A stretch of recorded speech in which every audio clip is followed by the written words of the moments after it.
Think about what your voice does when you speak. You emphasize words by the tone of your voice, and this gives meaning to the words that you speak.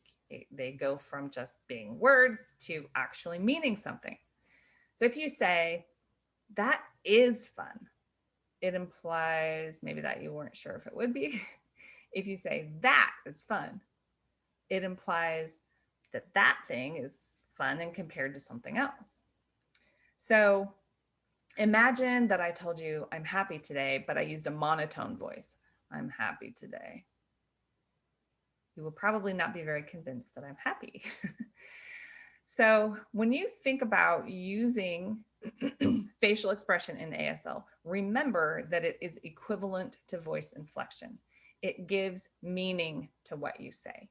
Yes, I can say words without having any voice inflection. Yes, you can sign without having any facial expression, but your meaning is never really clear if you do it that way. Facial expression is vital to clear ASL, but it's also vital to correct ASL.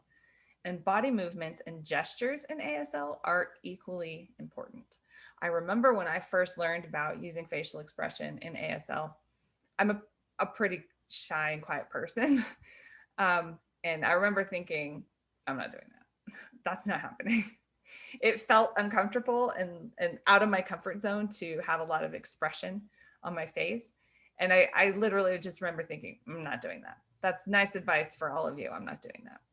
But it didn't take me very long to realize it's not how it works. That's part of the language. It's part of the meaning. And so you actually have to have facial expression that's correct in order to mean what you are saying.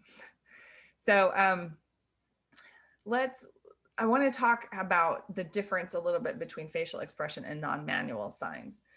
So facial expression that conveys meaning is facial expression, but facial expression that conveys grammatical information is called a non-manual sign, or NMS. So you remember learning about the difference between the signs for except and especially. It's the same sign. It's only your face that is different. So in that case, facial expression is considered a non-manual sign. It changes the meaning of the word from except, blah, to especially, yeah.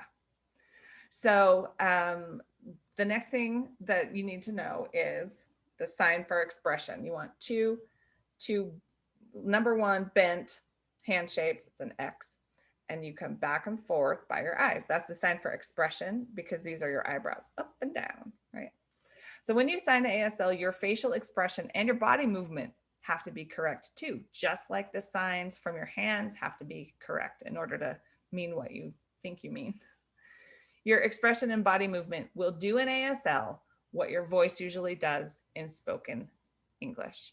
So be sure you use the correct facial expression to match your meaning when you learn signs, when you sign signs.